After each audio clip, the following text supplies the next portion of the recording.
নমস্কাৰ, শুভ সন্ধিয়া। মই সদায় আচলতে সন্ধিয়া সময়ত ক্লাছটো কৰি ভাল পাওঁ। এই সময়খিনিত মোৰ ল'ৰায়ো পঢ়ি থাকে আৰু ময়ো আপোনালোকৰ কাৰণে অকণমান সময় উলিয়াব পাৰোঁ। দিনটো ব্যস্ত থাকোঁ। মই আজি এটা বিশেষ বিষয়ে আপোনালোকৰ লগত আলোচনা কৰিম, তোমালোকৰ লগত। মই আচলতে চাকৰি কৰোঁ এটা সংখ্যালঘু অঞ্চলত, জুৰীয়া বুলি কয় যিখিনি জেগা। তাত ষ্টুডেণ্ট হিচাপে আমাৰ কলেজৰ 90% সংখ্যালঘু ষ্টুডেণ্টে হয়। তেওঁলোকৰ মুছলমান ল'ৰা ছোৱালী সেইখিনি। তো তেওঁলোকৰ উচ্চাৰণৰ যিটো আমাৰ অসমীয়া ভাষাৰ উচ্চাৰণৰ বহুতখিনি ডিফাৰেঞ্চ আছে, মানে ভুল হয় তেওঁলোকৰ। তো সেইকাৰণে মোৰ এক্স ষ্টুডেণ্ট হওক, মোৰ এতিয়া পঢ়ি থকা ষ্টুডেণ্ট হওক, তেওঁলোকে কৈছিলে যে মেম আপুনি এনেকুৱা এটা ভিডিঅ' বনাওক যিটো ভিডিঅ'ৰে আমাৰ যিবোৰ প্ৰনাউন্সিয়েশ্যনত ভুল হৈ থাকে সেই প্ৰনাউন্সিয়েশ্যনখিনি আমি শুদ্ধ যাতে কৰিব পাৰোঁ, শুদ্ধ কৰিলে আমাৰ লাভ হ'ব। মই তেতিয়াই কৈছিলোঁ হ'ব দিয়া, মই কেতিয়াবা বাৰু কৰি দিম, যেতিয়াই মিলে মই কৰি দিম। আজি সময় মিলিলে ভাবিলোঁ সেইটো বিষয়তে অকণমান আলোচনা কৰোঁ।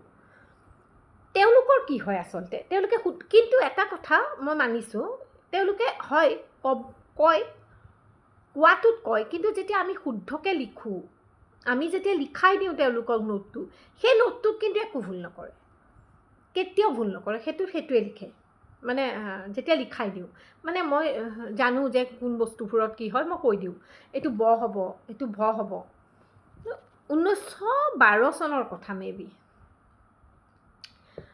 এজন ষ্টুডেণ্ট নতুন আহিছিল, আমাৰ ছামাৰ ভেকেশ্যন আছিল, ছামাৰ ভেকেশ্যন খোলাৰ পিছত কলেজ গৈছোঁ। এজন ছোৱালীয়ে মোক বাৰাণ্ডাতে পাই পেলাই সুধিলে, মেম বাল আছে? মই অলপ সময়ৰ কাৰণে কিবা এটা হৈ গ'লোঁ, মানে কি কৈছে তাই। মই আচলতে তেওঁৰ আগলৈকে তেনেকুৱা শুনা নাছিলোঁ। তো মই আকৌ সুধিলোঁ, কি ক'লা তুমি? মেম বাল আছে? মই তাইক লগে লগে ক'লোঁ যে এতিয়া মোৰ ক্লাছ আছে, মই এতিয়াই ক্লাছ কৰিম। পিছত মই আচলতে পাহৰি গ'লোঁ হয় সেইটো কথা। মই সেইকাৰণে তাইক ক'লোঁ যে ব'লা ক্লাছত যাম, কথা পাতিম। মই বোলো মই ভালে আছোঁ। মই কিন্তু বাৰে বাৰে তাইক সেই উচ্চাৰণটো কৰি আছোঁ যে মই ভালে আছোঁ। গ'লোঁ ক্লাছত, গৈ পেলাই মই ক খখন লিখিব দিলোঁ। মই লিখি দিলোঁ অৱশ্যে, লিখি পেলাই মাতিব দিলোঁ। ক খ গ ঘ মাতিছে, প ফ ব ভ, ব ভ, ডাঙৰ ব সৰু ব, কোনটো বুজে বুজিব। ডাঙৰ ব আৰু সৰু ব যেতিয়া উচ্চাৰণ কৰিছে, এইটো ডাঙৰ ব, প ফ ব ভ, ভটো সৰু ব, এইটো ডাঙৰ ব। গতিকে মই অলপ দেৰি কি শুনিছোঁ, মানে মই বোলো কোনে শিকালে? আমাক স্কুলত এনেকৈ, কোন স্কুলত শিকাইছিলে? কৈছে ছাৰহঁতে। হয়তো সেই ছাৰহঁতেও তেনেকৈ শিকেই যে পৰম্পৰাগতভাৱে তেওঁলোকে উচ্চাৰণৰ পৰা আচলতে সেইটো হৈ আহিছে। তেওঁলোকে কি কয়, বটো সদায় ভটো মানে বাক কয়।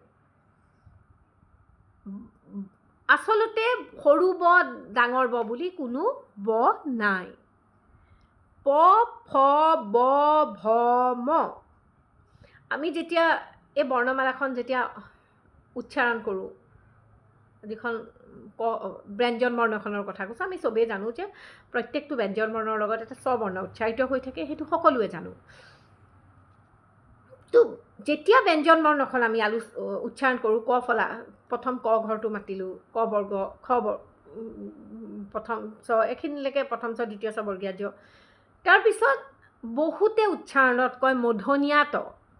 আচলতে মূৰ্ধন্য ত নহয়, মূৰ্ধন্য ত। তাৰপিছত দন্ত্য ত। আচলতে সেইটো দন্ত্য ত নহয়, দন্ত ত। দন্ত মানে সি দাঁতত উচ্চাৰিত হয়। দন্ত বৰ্ণ বুলি কয়, দন্ত বৰ্ণ। সেই বৰ্ণকেইটা দন্তত দন্ত দন্ত জিভাই সদায় দাঁতৰ গুৰিত টাচ কৰি পেলাই উচ্চাৰিত হয়। উশাহটো আমাৰ জানোৱে যে আমাৰ মানে ধ্বনিসমূহ শ্বাসৰ ওপৰত ডিপেণ্ড কৰি পেলাই উচ্চাৰিত হয়। তো তাৰপিছত মূৰ্ধন্য নহয়, মূৰ্ধন্য। প ফ ব ভ, দন্ত্য ত প ফ ব ভ ম। সেইখিনিও তেওঁলোকৰ দন্তিয়াথটো শুদ্ধ কৰি লয়, কিন্তু সিহঁতে সাপটো দন্ত শটো সিহঁতে হ কয়, দন্ত স। মই সেইকাৰণে সদায় নোট লিখিলে সিহঁতক কওঁ দন্ত স সদায় উচ্চাৰণ কৰি চাবা, সাপ সাপ সাপ সাপ বুলি ক'লে সাপ কয় সিহঁতে, সাপ সাপ দন্ত স। তো সেইকাৰণে সিহঁতক কওঁ, সিহঁতে স ক'লেও মানে সটো তিনিওটা সতে সিহঁতে স ক'লে হ লিখে মানে। তো উচ্চাৰণত কিন্তু সিহঁতে যেতিয়া বৰ্ণমালাখন মাতে ঠিকে মাতে, দন্তীয়া স দন্তীয়া তালব্যা স মূৰ্ধন্যা স দন্তীয়া এনেকৈ মাতে। কিন্তু সিহঁতে লিখোঁতে সদায় যেতিয়া মই সিহঁতক নোট দিওঁ তেতিয়া সটোত হ লিখে। তো এইটো সদায় উচ্চাৰণৰ ওপৰত তোমালোকে ডিপেণ্ড কৰিবা, যাৰ ভুল হয়। আৰু এটা আহিলে প ফ ব ভ। ব মই আচলতে মেইনলি ব আৰু ভৰ কথা আজি ক'ম বুলি ভাবিছিলোঁ। ব সৰু ব ডাঙৰ ব বুলি কোনো কথা নাই। প্ৰথমটো ব ব ব সেইটো ব ব বল, ব বগলী, ব বিলাহী, ব দি পেলাই যিটো আমাৰ এনেকৈ যিটো লিখোঁ স্কোৱাৰ তিনিটা ত্ৰিভুজত হয় কোণ, সেইটো ব। বগলী, বগা, বিলাহী, বেয়া, বেয়া ভাল। ভটোতো সিহঁতে ভালটো বাল বুলিয়ে কয়, তাৰমানে বটোৱে উচ্চাৰণ কৰে। সেইকাৰণে কৈছোঁ যে বিলাহী ব ব বয়ে, ভটো হোৱাৰ লগে লগে আমি ভাত, সিহঁতে আমাক সোধে মানে মেম ভাত খাই আহিছে, বাট বাট কয়। তো ব নহয় আচলতে, সেইটো ভ হয়।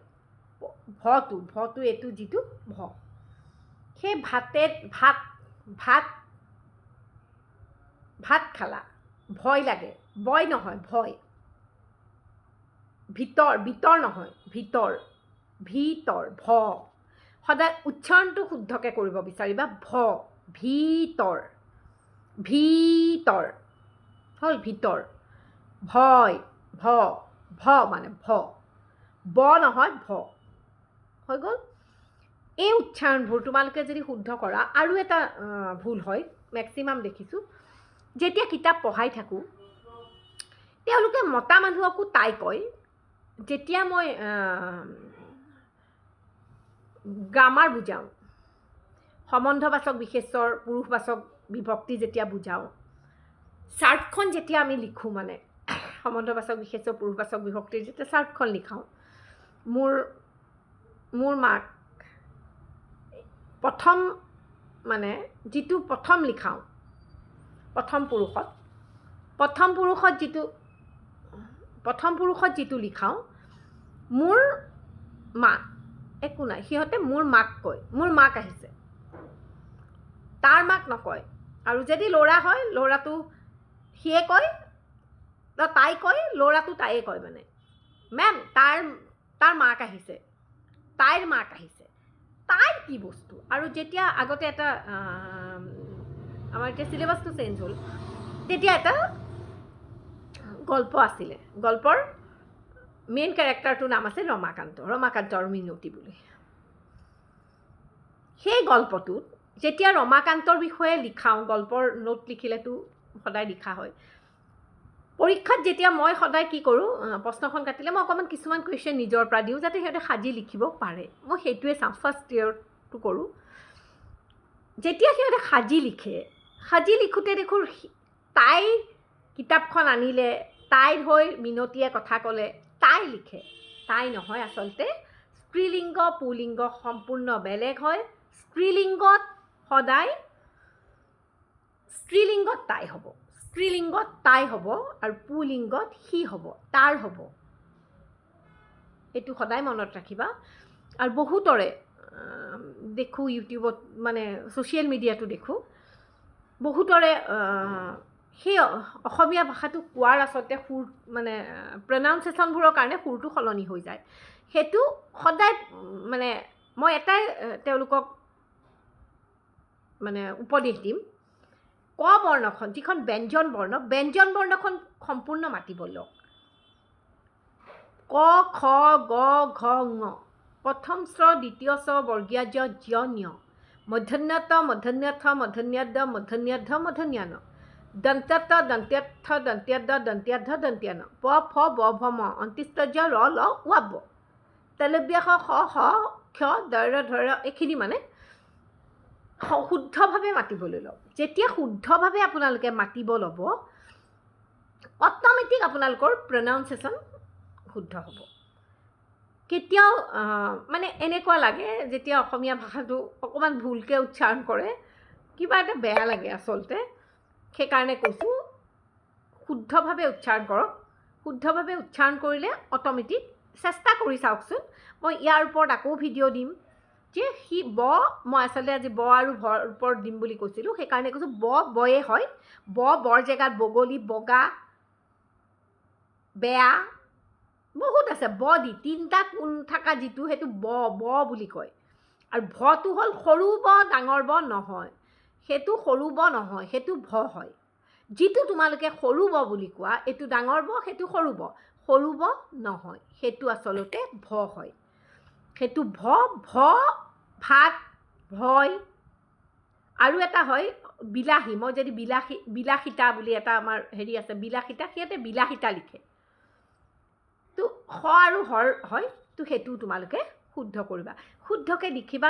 যেতিয়া প্ৰনাউন্সিয়েশ্যন তোমালোকে শুদ্ধ কৰিবা লিখাটো আচলতে শুদ্ধই হ'ব, কেতিয়াও ভুল নহয়। যিমান পাৰা চেষ্টা কৰিবা শুদ্ধকৈ লিখিবলৈ, ভাল লাগিব। ঠিক আছে, নমস্কাৰ।